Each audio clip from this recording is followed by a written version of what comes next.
Hola, hola, everybody. It's Dr. J-Flow. And this is Dr. D. Let me welcome you to Latinx Can en español. Bienvenidos a Latinx Can en español. Welcome to Latinx Can in Spanish. Yo soy el Dr. Díaz, o como todos me conocen en mi campo, Dr. D. Yo seré el que estaré dirigiendo y llevando a cabo este nuevo experimento en español. Mi esposa, la doctora J-Flow, estará trabajando tras bastidores, así que los papeles se intercambiaron. Hoy estaremos hablando en este episodio de Latinx Can en español con el Dr. Federico Subervi sobre sus proyectos, libros y cómo se ha desarrollado en el campo de las comunicaciones. Así que hoy nos adentraremos en el mundo del profesor Federico Subervi y sus proyectos. Federico Subervi fue nacido en San Germán, Puerto Rico. Fue el primer puertorriqueño en hacer un doctorado en Ciencias de la Comunicación y Periodismo, obteniendo su grado doctoral en la Universidad de Wisconsin. Fue profesor de la Escuela de Periodismo y Comunicación en múltiples universidades de los Estados Unidos, entre las cuales se destacan la Universidad Estatal de Kent en Ohio, Universidad Estatal de Texas en San Marcos, donde también dirigió el Centro de Estudios de Medios y Mercados Latinos, la Universidad de Texas en Austin y la Universidad de California en Santa Bárbara. Federico se ha desarrollado en la investigación y publicación de diversos tópicos, pero siempre relacionados y gravitando hacia los latinos en los medios de comunicación de los Estados Unidos. Hoy día está retirado, pero solo de salario, pues sigue activo escribiendo, enseñando y haciendo investigación y análisis de sistemas de los medios de comunicación en Puerto Rico. Entre sus aportaciones se destaca el ser coeditor en jefe de la enciclopedia Oxford de la raza, etnicidad y comunicación, consultor y miembro en el desarrollo del proyecto Boricua, una organización de información de entretenimiento y noticias radial y multiplataformica, dirigida hacia la diáspora de puertorriqueños. Sin más preámbulos, les presento al Dr. Federico Subervi.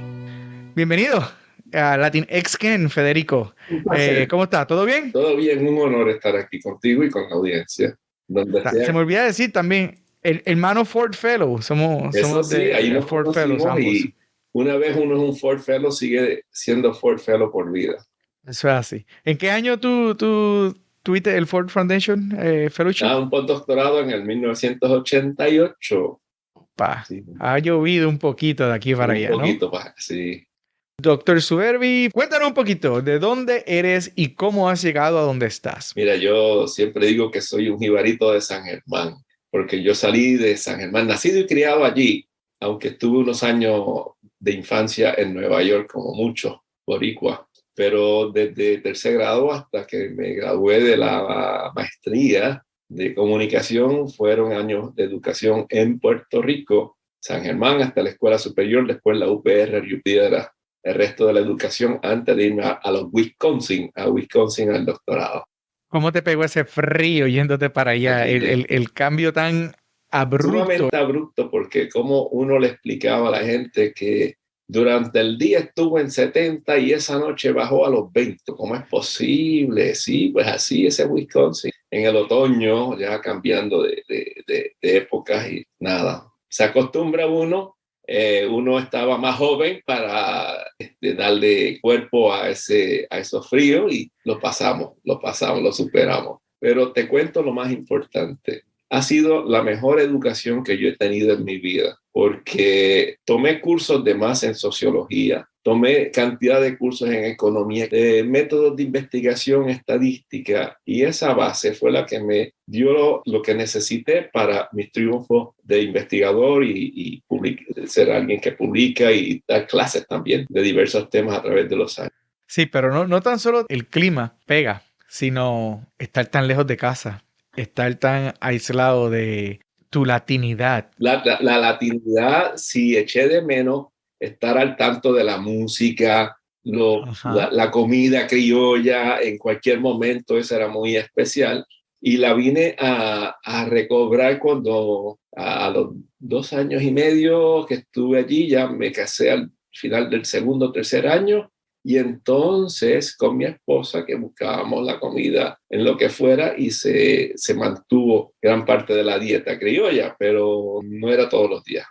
Sí, pero ¿cómo lidiaste con eso? Porque a mí me pegó durísimo la transición de Puerto Rico a Estados Unidos. Mi círculo de amistades no era necesariamente de los colegas de comunicación, de la Escuela de Periodismo y Comunicación. Eran los latinoamericanos e internacionales, gente que tenía la experiencia y los conocimientos internacionales, que así te abrazaban. El primer día recuerdo esto, que yo llegué a la oficina de quien fue el que me dirigió la tesis, mi advisor, mi consejero principal, y en cuestión de unos minutos me despachó. Me encontré con un filipino en la puerta quien me dijo, no, vete a hablar con fulano de tal en periodismo agrícola. Y fui a hablar con ese señor y estuvo hablando, él no era latinoamericano, pero era más latinoamericanista que mi consejero, que era latinoamericanista, pero típico americano, distante, frío. Ese otro profesor de otro departamento que yo apenas creo que tomé un curso con él, si no, tuve conversaciones extensas con él. Esa mañana o esa tarde, creo que hablamos 2 o 3 horas y no era mi advisor. Entonces, eso me abrió las puertas a entender la diversidad latinoamericanista de profesores y de estudiantes. Y mi círculo lo mantuve. Y te cuento que en Madison había 2 organizaciones de puertorriqueños. Tratamos de juntarlas los dos, siempre unos más conservadores y otros más liberales. Yo fui presidente de Unión Puertorriqueña y tuvimos cantidad de eventos puertorriqueños, así que en todo lo posible manteníamos unos enlaces, porque eso nos hace falta, o sea, con la música, con las amistades, con la comida, con un saludo, ese saludo, como tú dijiste, de un abrazo, un beso. No, hello, how are you? Y se acabó.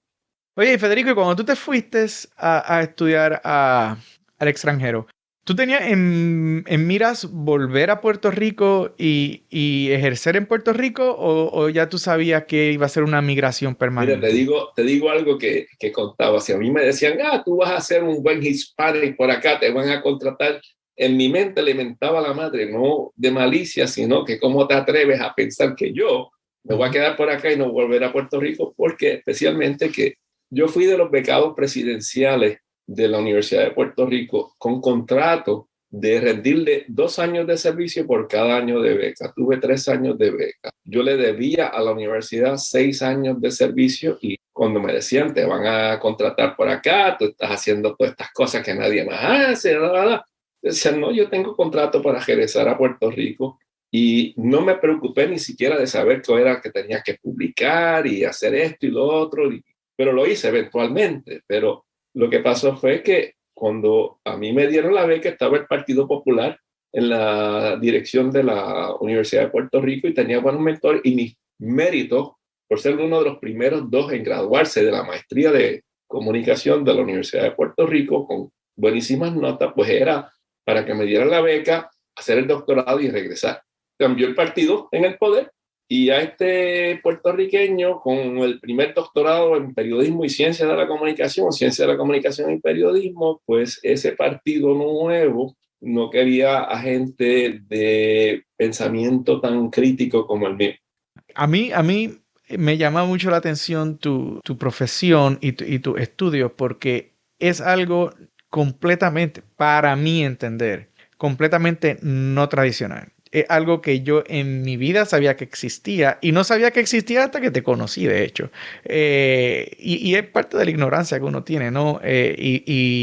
Porque cuando yo estaba en mi escuela superior, quería ir a la universidad, me decían que habían 2 carreras, abogado o médico, ¿no? O No había ingeniero, como que mucha... o ingeniero.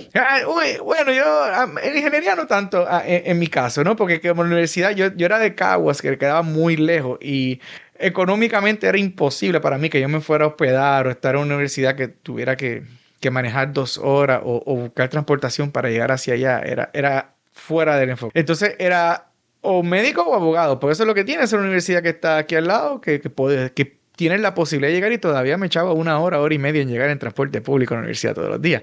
Pero eran las únicas opciones. Yo en mi mente nunca entró la idea de que tú podías hacer estudios especializados en ciencias de comunicación y periodismo y que se podían hacer estudios graduados y que se podía llegar a hacer hasta un doctorado en eso. Yo quisiera que tú nos hablaras un poquito de esa vertiente y esa disciplina de comunicación que incluye y el impacto que tiene. Te cuento lo siguiente, yo salí de San Germán pensando que yo iba a hacer ingeniería. Me fui a lo que me dijeron era la mejor universidad de Puerto Rico, que era la de Río Piedra, y también porque era la más lejos de casa. La rebeldía, ¿no? Claro. En 2 años que yo estuve, en los primeros 2 años que yo estuve en la universidad, se me abrieron los ojos a una realidad. Número uno, que mis conocimientos y mi interés en las matemáticas y la física era de escuela superior, pero no se iba a traducir al nivel de universidad. En términos de las notas, que donde empecé a tener buenísimas notas fue en las ciencias sociales, y por ahí seguí. Y lo segundo que me abrió los ojos fue estar de testigo a las luchas en contra del ROTC en la universidad, en la lucha en contra de la guerra de Vietnam y otras protestas, verlo con mis propios ojos y al otro día ver qué se decía en la prensa. Y yo decía, aquí hay una incompatibilidad, aquí hay un descuadre de la realidad que yo he visto y lo que se está diciendo. Y entonces viene mi pregunta, ¿por qué será? Empiezo a estudiar por mi cuenta, aparte de lo que me enseñaban en la universidad, lo que se llamó comunicación política. Busqué el libro, lectura, y entonces vi cómo se presentan, cómo se producen, cómo se manipulan las noticias y otra información. Yo dije, por aquí voy. Yo quería ser periodista para mejorar lo que se decía, sacar un poco de verdad, qué sé yo. Pero estando de mensajero, que era parte de mi puesto en el San Juan Star, me doy cuenta de otra incongruencia. Mis héroes de periodismo, Tomás Tela, Manny Suárez y otros más, tenían un estilo de vida que a mí no me agradaba, porque yo era muy interesado en investigar y saber más, no hacer la noticia y ponerme a jugar dominó, fumar cigarrillos y bachatear. Yo quería seguir investigando qué está pasando con estos procesos. Por eso la maestría me llevó a hacer, ya yo no quiero ser periodista, yo quiero ser investigador de la comunicación para entender más aún cómo se produce la noticia, por qué se produce la noticia y otro tipo de información, cómo se presenta al público, cómo el público lo recibe, cómo le afecta eso al público. Eso que te acabo de decir es la ciencia de la comunicación. Desde el macro, de estudiar la estructura de cómo existe un periódico, por qué son los dueños esto, y por qué sacan esto, y por qué esto otro, y por qué la radio, la televisión, quiénes tienen las leyes, qué contenidos producen y cómo se diseminan esos contenidos, quiénes los reciben y qué efecto tiene en la sociedad y en los individuos. Eso sí que me fascinó, especialmente cuando me puse a estudiar más aún la comunicación política y los procesos de lo que se llama comunicación política. Y por ahí quedé feliz de la vida cuando entré al doctorado, que me aceptaron en Wisconsin en uno de los mejores doctorados de Estados Unidos en esa época. No estaba suficientemente preparado de la maestría, pero batallé y triunfé. Fue difícil porque uno llegar a un doctorado sin una maestría sólida se hace bien más difícil. Pero la diferencia es que no me di por vencido. Wow. Y eso es un problema que, según tu entender, ¿ha mejorado o ha empeorado? Esa fractura entre realidad y lo que se está reportando en los medios de comunicación. Yo siempre hago la aclaración. Hay grandes medios noticiosos que siguen siendo formidables y la gran mayoría de sus noticias son excelentes, bien documentadas, bien redactadas.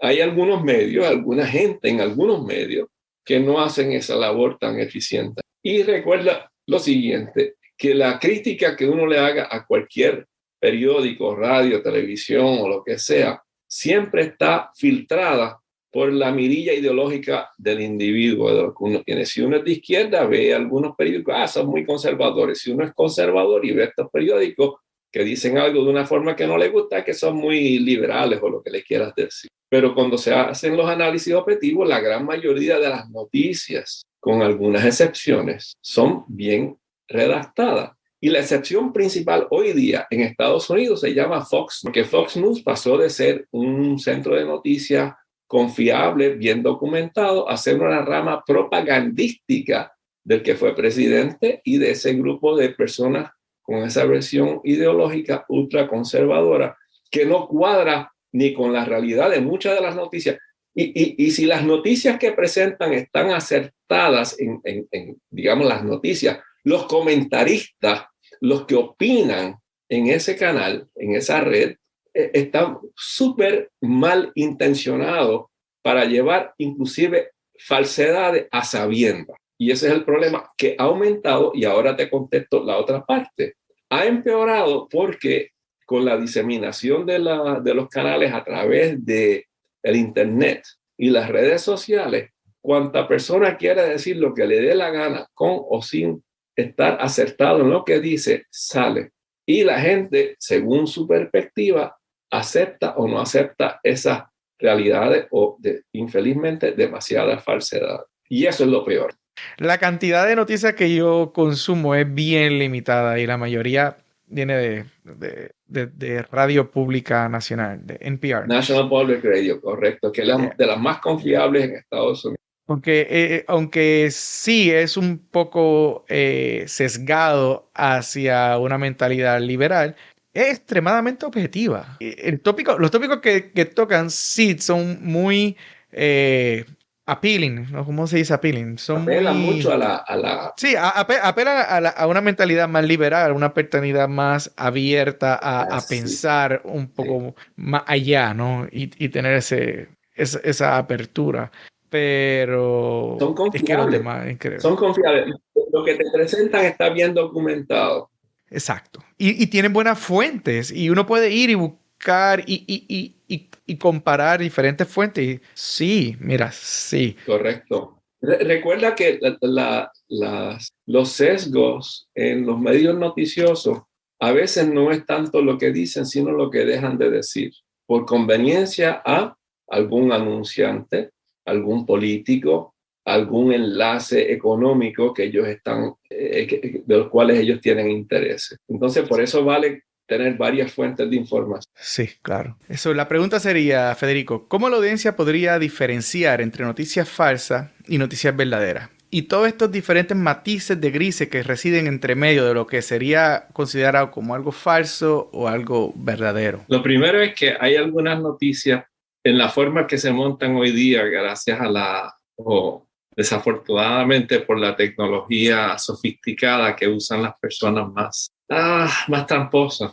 Hay noticias que tú no te das cuenta que son falsas, ni que están matizadas, ni nada. Pero para eso hay recursos. Voy a eso en un momento. Lo más importante en este proceso de uno enfrentar noticias a cotidiano es que si parece inverosímil, si parece algo fuera de la norma de lo que uno está acostumbrado, número uno, no lo pases para adelante. Y número dos, empieza a buscar otra fuente para verificar. Y para eso, aquí voy, que precisamente estoy dando un curso para unos estudiantes graduados en la Universidad Católica de la Santísima Concepción, en Concepción, Chile. Y el título del curso es Democracia, Fake News y Propaganda Cibernética, retos de los discursos mediáticos ante democracias vulnerables. Pues mira, uno de los temas que estamos tratando es tener fuentes para ir a averiguar sobre las noticias falsas y demás. Y para eso una colega de Barcelona, la profesora Iliana Ferrer, me envió una página entera de sitios donde uno puede buscar, y cada vez que tú tengas una noticia que parece, oye, aunque sea políticamente, ideológicamente, de algo que tú estás, ¡ay, qué bueno que eso sucedió, qué bueno que le pasó esto! Para un momento, no lo pases para adelante y ve a uno de estos sitios a ver si esa noticia ha sido verificada como cierta o falsa. El ejercicio que tengo hoy, 1 de julio, los estudiantes del curso es seleccionar una noticia para que han sido comprobadas como falsas. Te voy a leer algunos de los títulos. Este grupo que se llama Maldita.es, no, el CEO de Pfizer no ha dicho que la farmacéutica quería reducir la población mundial en un 50%. Es un montaje. Este video de la luna, de una luna grande en el Polo Norte no es real, está creado digitalmente. Y por ahí sigue.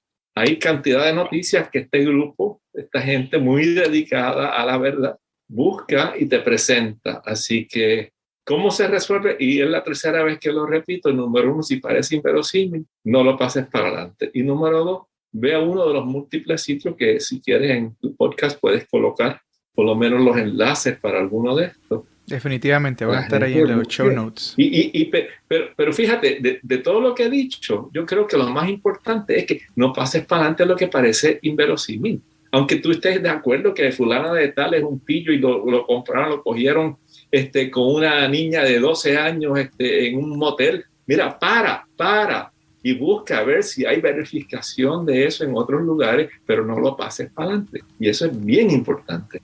O sea, para resumir, si se ve muy bueno para hacer realidad, de seguro no es real. Está cocinado específicamente para tu gusto y el algoritmo básicamente está jugando con tus sentimientos. Sí, te va a llegar a ti por otras cosas que tú has buscado anteriormente y los algoritmos que dicen, mira, se creyó aquel embuste o buscó estos temas, vamos a enviarle estos otros, aunque sean embustes, ellos pues, no importa. Y como los va a pasar para adelante, pues, luego ven los anuncios que ponemos con eso y ahí ganamos millones nosotros. Claro, claro. Entonces, número 2, y quizás el más importante, no lo compartas hasta que estar un 100% seguro de que esa noticia es verdadera y del impacto que va a tener, ¿no? En ponerla. Si no estás seguro, ni te arriesgues. No vale la pena. No, ¿Para qué? te doy otro detalle que va con esto. A veces esa noticia te llega y la verificación no se consigue el mismo día.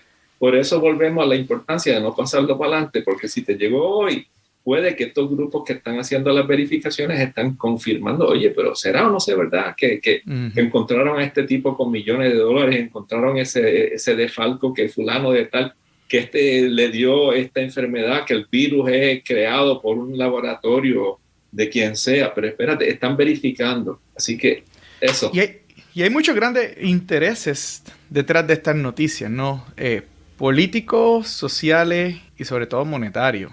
Empiezo con los monetarios para las noticias que van a tener muchas visitas, porque mientras más visitas, más dinero generan y le pagan a los que colocan ese tipo de los intereses políticos son dependiendo de la noticia política, si lo hacen, mira, para uno de los ejemplos, creo que salió de Rusia una imagen de un soldado ucranio, un tatuaje nazi. Mira, comprobaron aquí que esa foto ni es de ahora, ni era de ese soldado o lo que fue. O sea que el efecto político de decir, mira, ves que los ucranianos son unos nazis, por eso los estamos invadiendo, se destruye a la semana cuando se verifica que no es verdad, que eso no es cierto y que no es lo que sea. Así que, caramba, estamos repitiendo lo mismo. No lo pases para adelante, espera, mira. Sí, tiene implicaciones políticas significativas. Sí. Bueno, una guerra, para justificar guerras, imagínate. Entonces, las implicaciones sociales también existen, ¿no? Claro. ¿Cómo se puede manipular las noticias para crear movimiento y en cierta medida crear extremistas? Fíjate que uno de los ejemplos que me vino a la mente es el que los derechistas colocaron de que había una pizzería, creo que en Washington, yo no recuerdo donde estaban las operaciones de pedofilia dirigidas y organizadas por Hillary Clinton. Embuste, totalmente fabricado por alguien que quería hacer un daño político justamente antes de las elecciones de aquel año. Mira, viene un tipo con una ametralladora o con lo que fuera a romper la pizzería y meterse al closet donde le habían dicho por esas redes sociales esos embustes, y cuando abren el closet lo que es un almacén. Pero se lo había inventado alguien por propósitos políticos, porque en lo que llegó la realidad de que eso no era cierto, ya había pasado, ya se había regado, de que mira, la Hillary esa tiene una pizzería donde están haciendo la pedofilia. Y la gente que no le gusta a Hillary o que tiene dudas, pues mira, a lo mejor yo no voy a votar por ella. Uno no puede ser muy crédulo de todo lo que ve. Crédulo de cualquier cosa. Sí, uno no se puede estar creyendo todo lo que ve. Bueno, y de ahí entra el elefante en la habitación, ¿no? Como dicen los americanos. Sí. Esto casi llega a un movimiento de golpe de Estado el 6 de enero del 2021. El 6 de enero del 21 fue... Cuando el presidente Trump, utilizando alegaciones de que estaban dando noticias falsas y toda esta maquinaria atrás, tuvo gran impacto. Eso pudo haber sido la debacle de los Estados Unidos. Si esa gente hubiera llegado a donde quería llegar y toma manos del vicepresidente, hubiera sido desastroso. Si se hubiese demorado o peor aún, detenido esa certificación del triunfo de Biden, legítimo, confirmado por todos los secretarios de Estado en todos los estados, pero señalado como mentira, que era que no fue verdad y que había otros electores por el presidente anterior y su equipo de fabricantes de mentiras, Giuliani y todos los demás. Tú y yo no estaríamos sentados aquí hoy porque hubiese habido una debacle en la democracia y en la transición de poder por primera vez en la historia de los Estados Unidos. Sí, las implicaciones de esto son grandísimas y me sorprende que haya muchas personas simplemente ignorando el hecho de lo que pudo haber pasado por todo este movimiento que empezó muy fuerte en el 2015 con la campaña del presidente, Sí. del candidato a presidente de aquel momento, Donald Trump, quitándole credibilidad a ciertos tipos de noticias simplemente por el hecho de que no le convenían y la gente crédula no verificaban y seguían con el movimiento. Eso tiene grandísimas implicaciones políticas, sociales y monetarias, obviamente, porque todo yo creo que fue para hacer a la larga. Y la duda que no se puede confirmar con documentos originales, pero con suficientes documentos secundarios que se han presentado, es que esto no vino solamente del Partido Republicano o algunos miembros del Partido Republicano, tuvo influencias externas. Sí, claro. Bueno, consejo para los escuchas. Si se ve muy bueno para hacer realidad, de seguro no es real. No lo compartas hasta que estés 100% seguro y que tú creas que realmente es necesario compartirlo. Y verifica siempre diferentes fuentes de información para asegurarte de lo que estés compartiendo no es una patraña o seas parte, sin saberlo, de una maquinaria que quiera hacer cierto tipo de actividades de gran impacto. No es lo mismo, sí, no es lo mismo compartir una mentirita que compartir una fabricación. Claro, una conspiración en ese momento. Ramificaciones políticas, sociales, psicológicas. Claro. Bueno, cambiando el tema y regresando un poco al proceso de adaptación en la migración y el cambio de realidad. Uno cuando se muda a Estados Unidos para hacer los estudios con la mentalidad de volver y luego que no se te da la oportunidad y ya te estableces acá en Estados Unidos. Es que entra el choque. Y algo que hablamos en otro programa, en otro episodio del podcast que se llama ese duelo migratorio. Y es que entra ese proceso de duelo en el cual te tienes que separar de tu país, pero está presente y tú estás acá, pero tú tienes que seguir desarrollándote. ¿Eso te pasó o fue un poco más llevadero? Ya llevabas tanto tiempo haciendo los estudios. No. Siempre ha sido, aún a esta altura, un proceso difícil. Igual conmigo. Porque aparte de la comida, que hoy día con colmados que tienen plátano y bacalao y todas las cosas, y cuando se va a Puerto Rico uno puede traer los sofritos y la cuñada nos envía aguacates del patio de ella y todo que sea. Hay una añoranza, número uno, por el calor humano, que no se da en todos lugares. Y no es que uno sea antipático con los vecinos, pero lo pasas por la calle y la gente dice, hi. Oye, en Puerto Rico uno pasa, buenos días, uno está en el elevador, buenos días, ¿cómo está señora? Hey, ¿qué tal? No todo el mundo lo hace, pero uno se siente más a gusto que uno pueda hacer eso y que haya la reciprocidad. Número dos, las actividades culturales que uno añora no se dan aquí todos los fines de semana. Número tres, las playas de Puerto Rico no hay comparación en Texas ni ninguna parte de Estados Unidos, a menos que tú vivas en el sur de Florida y aún ahí. Es lo mismo. Es lo mismo. No es lo mismo. Entonces, uno añora todo eso, pero uno se tiene que ajustar y eso viene entonces ya. Uno mantiene los enlaces posibles dentro de las circunstancias de uno, pero esto tiene que ver con algo que estuvimos hablando en otra ocasión. Yo no me he asimilado y los puertorriqueños somos de los últimos que nos asimilamos, porque asimilar quiere decir dejar atrás, abandonar por gusto o por obligación la cultura y los valores de uno, y nosotros sí dejamos atrás algunos valores de Puerto Rico. O sea que entonces son circunstancias y lugares y momentos en los cuales uno establece unos valores personales que son bien importantes para uno, y algunos que eran de Puerto Rico, pero no se pueden tener, pues se dejan, porque uno no va a estar abrazando al vecino que te mira de distancia, por eso es que nosotros abrazamos a la gente. Eso es la batalla entre la asimilación y la adaptación. Uno Para se mí adapta. ganó la adaptación. Claro, uno se adapta, pero asimilado así para un caribeño sangre caliente es muy Es difícil. difícil.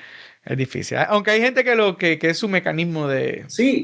defensa y de trabajarlo y lo hace, pero Vuelvo a decirte, uno mantiene esa cultura en todo lo posible. Se buscan las amistades que tengan esos valores. Para nosotros, las más cercanas son algunas puertorriqueñas aquí en Austin y una serie de amistades brasileñas que conectamos gracias a los vecinos que están al cruzar de la calle de nosotros. Y compartimos y disfrutamos y todo lo demás. Y tienen alguna costumbre muy semejante a la de Puerto Rico, de todo el mundo querer hablar a la vez. Pero mira, uno se ajusta y uno se tiene que ajustar por una razón, porque llega un momento que uno quisiera volver a Puerto Rico y ese dilema seguro lo habrás tenido tú. sí, señor. Cada vez que uno va, Yo hubiese preferido ser profesional en Puerto Rico, inclusive para echármelas un poquito, de yo haberme quedado en la universidad, que me hubiesen contratado, yo hubiese sido director de departamento, decano y vicepresidente y quién sabe si hasta presidente del sistema, porque era mi capacidad de liderato que desarrollé bien desarrollado con cursos y talleres y todo lo demás, y especialmente con los Ford Fellows, que uno aprende tanto para ser buen líder académico, ¿verdad? sí. Pero no se dio. No, y en muchas otras facetas, no solamente. El punto en esto es que uno tiene ese arraigo y esa conexión, y mucha gente hace lo mismo entre sus propios círculos, con la música, con la cultura, con las organizaciones agrícolas, con las organizaciones cívicas. Se mantienen esos enlaces porque ese terruño que se llama Puerto Rico como que se queda dentro de uno y no hay forma de sacarlo para muchas personas. Claro, quien ha tenido una experiencia horrible por las razones que sean, y pueden ser muchas, se despega y se asimila. Hasta se cambia el nombre de Juan Flores a John Flowers. Pero la mayoría de nosotros, yo negué que me llamaran Frederick. Me negué que me llamaran Fred. No, mi nombre es Federico. Oh, we have to find a short name for you. We're going to call you Fico. No. Federico, please. Sí, señor. Y se me respetó. Mucha gente no, por la razón que sea. Pero hay gente como yo, y somos muchos, que mantenemos ese enlace, esa vinculación, porque si no, uno pierde parte de lo que uno es en la vida. Y también tiene que tener un gran sentido al valor propio, esa gran autoestima para establecer esa marca y decir, hasta aquí, no, esto no me va a llamar de otra forma, este es mi nombre y esto es lo que soy y se me respeta, ¿no? Me tiene que respetar. Se desarrolla ese valor cuando las experiencias que uno tiene de joven son afirmativas sobre lo que uno puede contribuir a la sociedad. Tuve la grandísima suerte de muchísimas experiencias de poder contribuir a mi círculo, porque uno quisiera hacer cambios y contribuciones a toda una sociedad, un país, al mundo entero.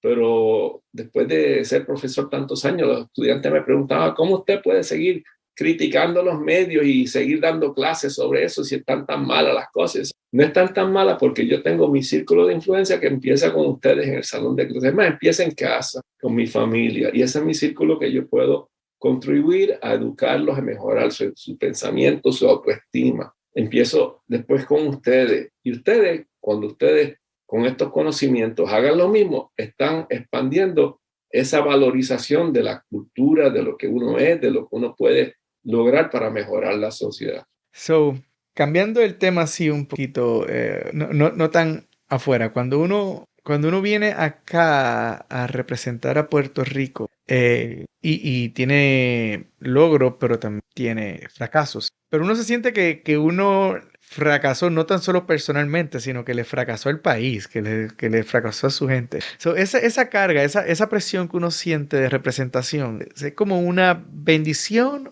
o una maldición? Porque mi entender es, como yo lo veo y como lo pongo y como me lo establezco, es que me motiva muchísimo a hacer muchísimas cosas y a seguir escalando para representar y para que el mundo vea de lo que somos capaces, de lo que hemos logrado y hacia dónde vamos. Pero muchas veces puede ser una maldición, porque te crea una presión grande en los hombros y uno se siente hasta culpable muchas veces de no estar haciendo lo suficiente luego de todo lo que el país invirtió por ti y más que estás en el extranjero, que no estás tan siquiera en tu país tratando de ayudar desde adentro. Es indudable que uno tiene esa presión. Y recuerdo una conversación cuando alguien me decía que oía de algún crimen y lo primero que pensaba, ojalá que no sea negro, hispano, riqueño, que sea, porque la impresión es que todos son iguales que ese crimen. Sí. Y recuerdo que la conversación dijo, oye, para que ningún americano o anglosajón piensa lo mismo.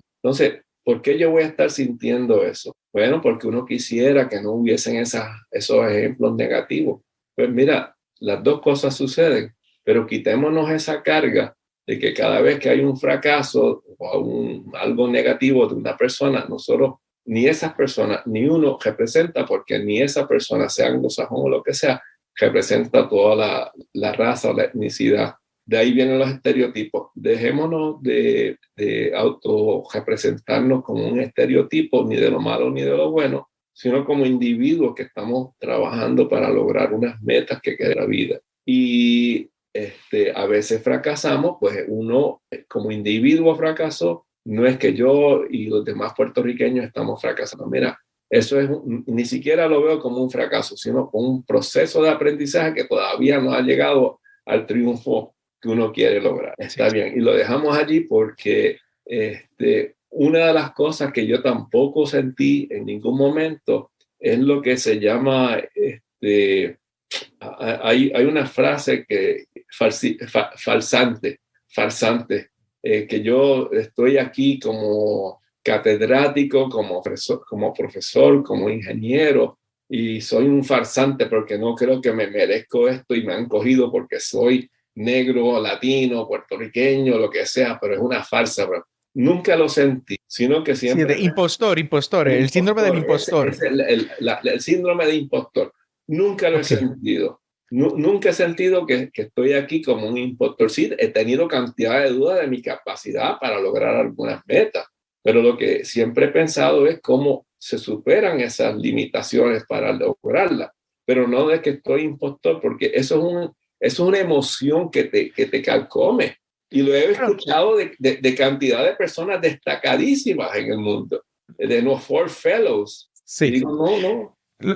Algo que yo he discutido con Ford Fellows y algo que se discutió en uno de los episodios previos en el podcast en inglés, y es que ese síndrome de impostor en personas minoritarias es más bien como un estrés postraumático de todas las microagresiones en las cuales hemos estado involucrados por tantos años. Sí. Es simplemente un mecanismo de lidiar con esas microagresiones que están allá adentro. Y uno tiene que estar bien consciente de que no es que tengamos síndrome de impostor, es que estamos marcados por todas estas microagresiones o a veces macroagresiones que se nos han hecho a través de los años. Vivido. Y todavía ocurre. Las he vivido y todavía las salgo por allí, en cualquier momento se pueden dar.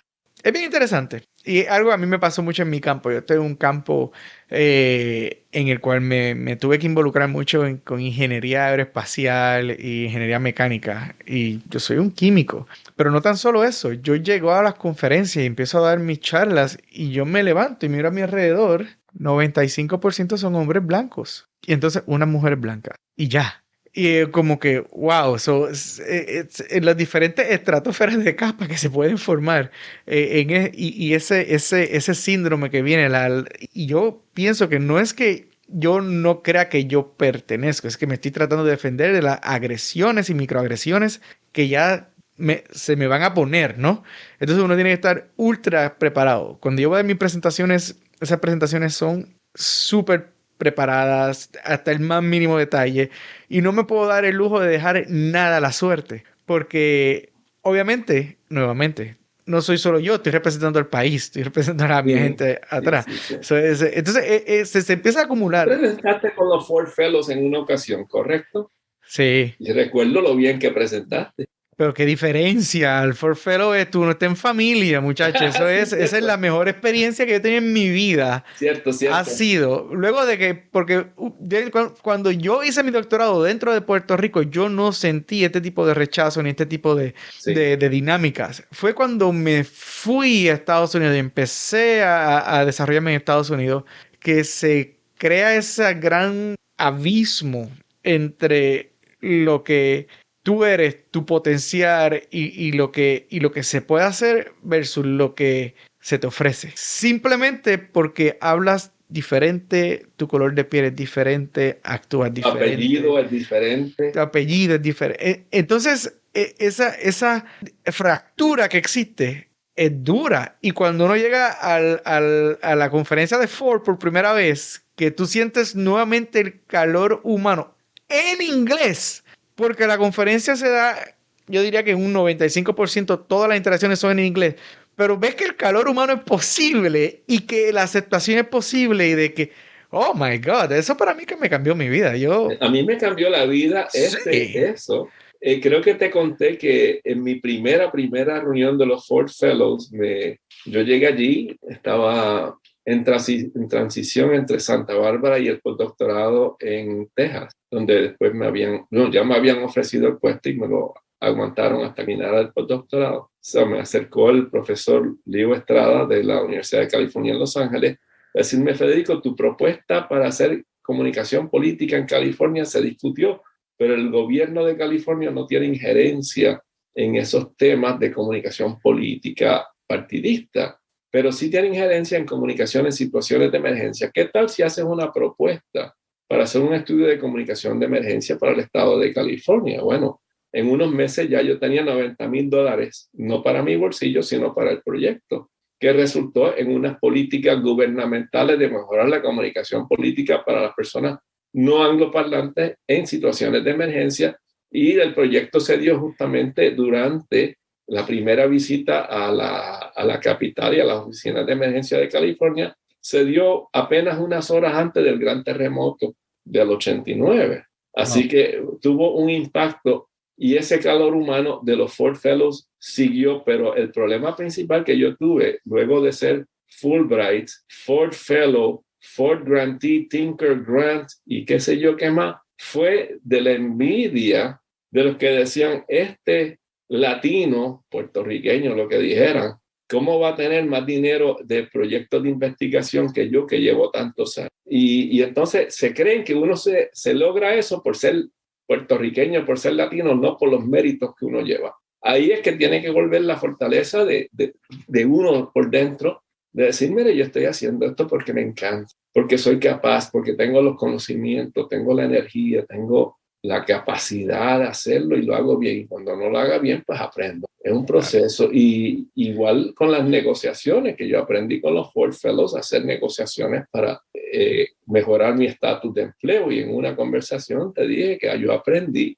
con los Ford Fellows y también en otros canales, que uno, en la negociación de un salario, a uno no le dan lo que uno cree que uno se merece. Uno da lo que uno sabe negociar. Si sabes negociar bien, ganas más. Si no sabes negociar bien, aunque creas que debes ganar más, si no lo sabes negociar, no te lo van a dar. Entonces uno aprende de alguna forma, y para mí fue gracias a los Ford Fellows, entre otros, aprender a negociar para triunfar. O sea, el libro que me recomendaste, que se llama En los negocios, así como en la vida, uno no obtiene lo que se merece, sino lo que negocia.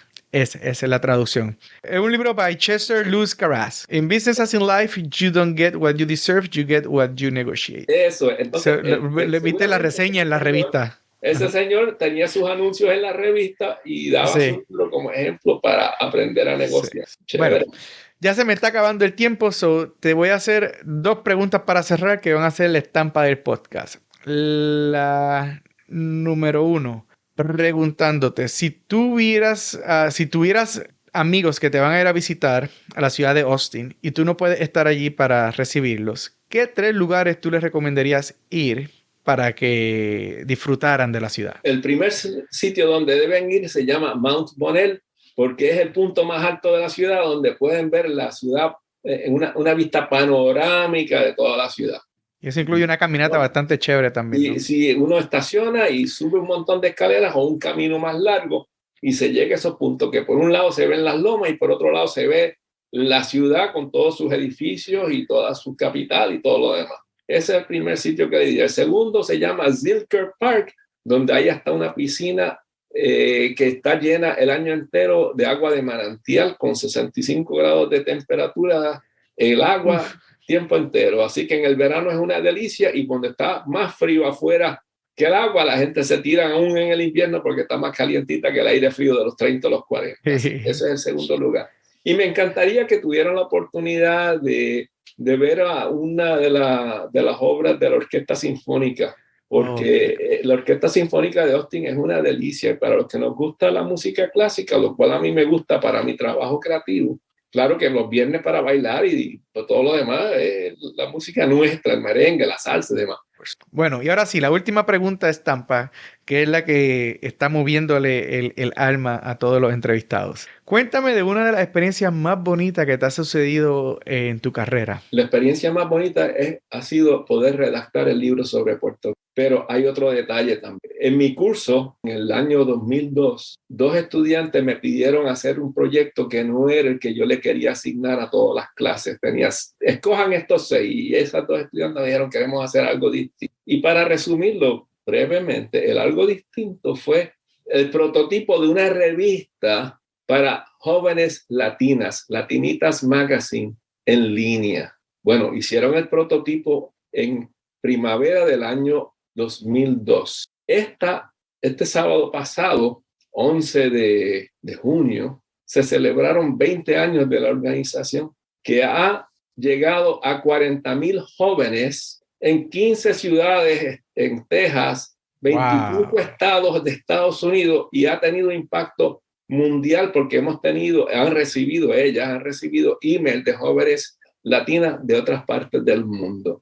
Y de un presupuesto de 0, tienen un presupuesto anual de $1 millón. Eso es lo más importante de todo lo que yo he hecho, que yo he ayudado. Yo recibí esa semillita, le di un sitio fértil para que se desarrollara, saliera la semilla en las primeras hojitas, que fue la clase, y de allí ellas siguieron y yo le ayudaba echando la agüita de apoyo intermitentemente en estos últimos 20 años, y ahí está con un árbol robusto impactando a las jóvenes latinas, desarrollando periodismo, tecnología. Tienen un grupo robótico, Robotics, Chica Latina Robotics, 100% latina. Oh, wow, eso es espectacular, ¿eh? Bueno, Federico, muchísimas gracias por estar con nosotros en el Latin X-Can en español. Ha sido un verdadero placer poder hablar contigo y espero verte pronto. Ojalá que sí. Gracias a ti por esta oportunidad de compartir un poquito de lo que hacemos y lo que hemos hecho y lo que queremos seguir haciendo por nuestra gente. Me encanta. Muchísimas gracias. Recuerden que pueden encontrar más información sobre Federico en nuestra página web www.latinxcan.com www.latinxcan.com y también encontrarán cómo conectar con Federico en sus diferentes redes sociales. Muchas gracias por escucharnos y nos escucharemos pronto. Hasta luego.